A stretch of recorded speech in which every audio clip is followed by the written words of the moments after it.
After a major institutional failure, the response is usually immediate. Investigations are launched, reviews are commissioned, oversight bodies demand answers, public statements promise accountability. Internally, the process is framed as learning. Lessons will be identified. Reforms will follow. The system will improve. This response appears rational. It suggests that failure, while costly, is ultimately productive, that mistakes generate insight, that institutions adapt. But when examined closely, this process rarely functions the way it claims to. In practice, most institutions do not learn from failure in a corrective way.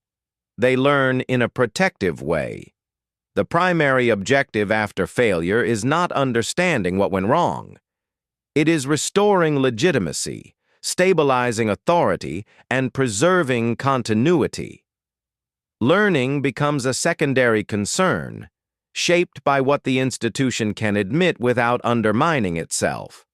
This distinction matters, because the lessons that survive an institutional failure are not necessarily the lessons that are true. They are the lessons that are safe.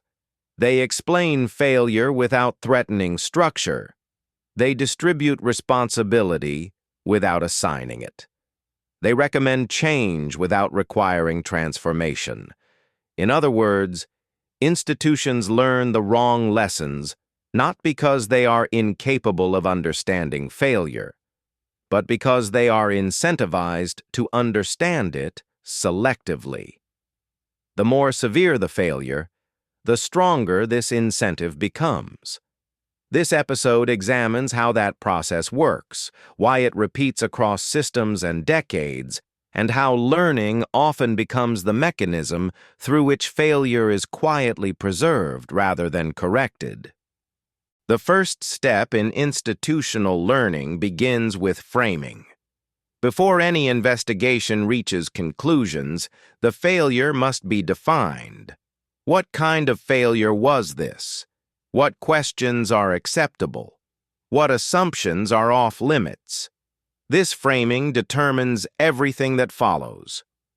Failures that can be attributed to process breakdowns are easier to absorb. Communication failures, coordination failures, resource limitations. These explanations imply that the system itself is sound, but execution was imperfect. Failures that implicate structure are far more dangerous. Structural explanations suggest that incentives are misaligned, that authority suppresses accuracy, that procedures reward stability over truth. These explanations threaten the legitimacy of the institution itself. As a result, they are usually filtered out early. This does not require conspiracy. It occurs through ordinary bureaucratic logic. Investigative mandates are written narrowly, questions are scoped carefully, time frames are constrained. The inquiry is directed toward what happened, not why the same thing has happened before. By the time findings are compiled, the most destabilizing explanations have already been excluded. The final report often reads as thorough.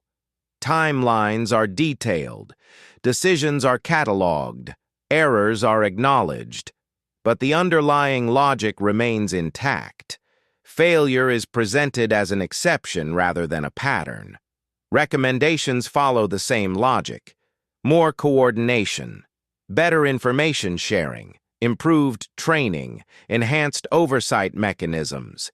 Each recommendation implies that the institution failed to meet its own standards, not that the standards themselves are flawed. This is how institutions convert failure into reassurance.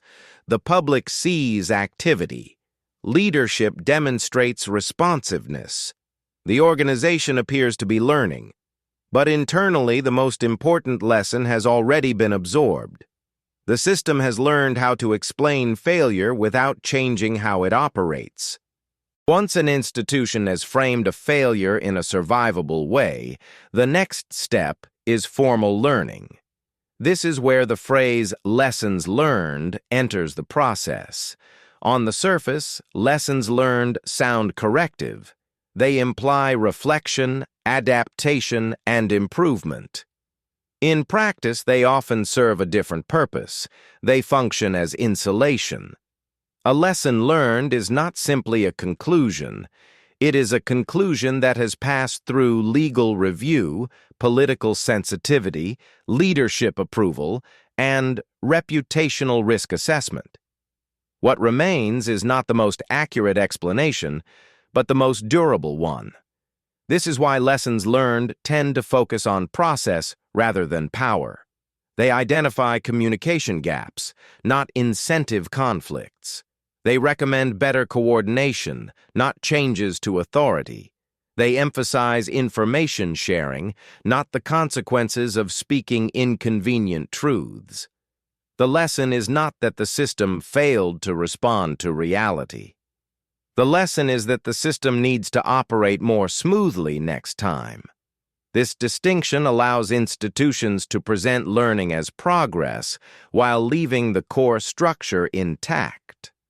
Over time, this process becomes standardized. Failure triggers review. Review produces lessons. Lessons are documented, disseminated, and archived. Training materials are updated. Oversight bodies are briefed. The cycle completes. From the outside, this appears like accountability. From the inside, it functions as closure.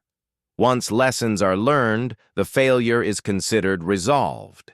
The institution has done what is required to move on. Further examination becomes unnecessary, even unwelcome.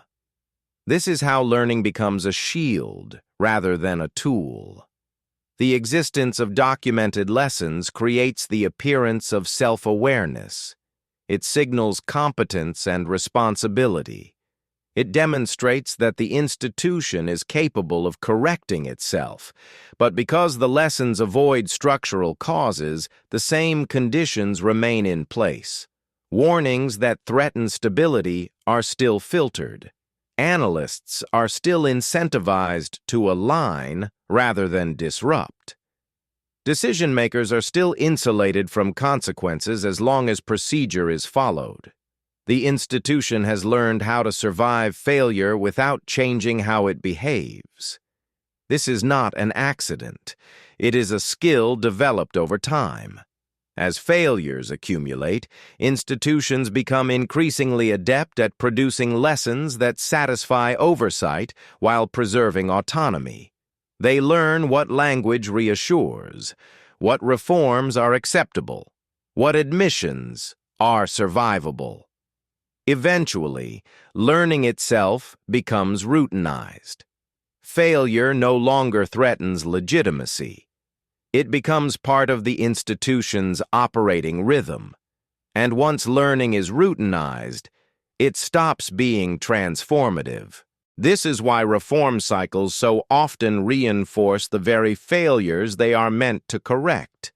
Each cycle follows a familiar pattern. A failure becomes visible. Investigations are announced, findings are published, reforms are promised, new mechanisms are introduced. Time passes. Then, the system returns to normal. The same incentive structures persist, the same pressures remain, the same behaviors are quietly rewarded. The institution emerges with additional procedures, but unchanged priorities. This pattern is not the result of bad faith. It is the product of institutional survival logic. Institutions are rewarded for continuity, not disruption. Leaders are promoted for stability, not for destabilizing inherited systems. Careers advance through alignment, not confrontation. As a result, reform is designed to be absorbable. Oversight mechanisms focus on compliance rather than consequence. Accountability is procedural rather than structural. Success is defined as following process, not preventing recurrence. This creates a paradox. The more thoroughly an institution documents its failures and reforms, the more resilient it becomes to criticism. The record demonstrates effort. The paper trail proves diligence. The appearance of learning becomes a defense. At the same time, the conditions that produce the failure remain intact. This is why similar failures recur even after extensive reform. Each new failure is treated as unique. Context changes are emphasized. External factors are highlighted. Continuity is downplayed. But from a structural perspective, little has changed. The institution has not failed to learn. It has learned exactly what it needs to. It has learned how to explain failure in ways that preserve authority, how to reform without redistributing power, how to absorb shock without altering direction.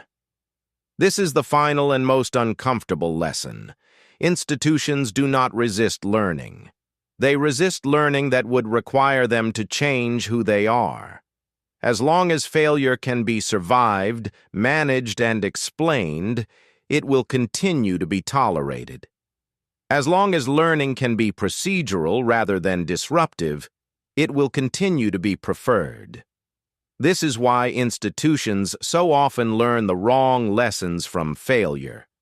Not because the right lessons are unavailable, but because acting on them would threaten the very structures that learning is meant to protect.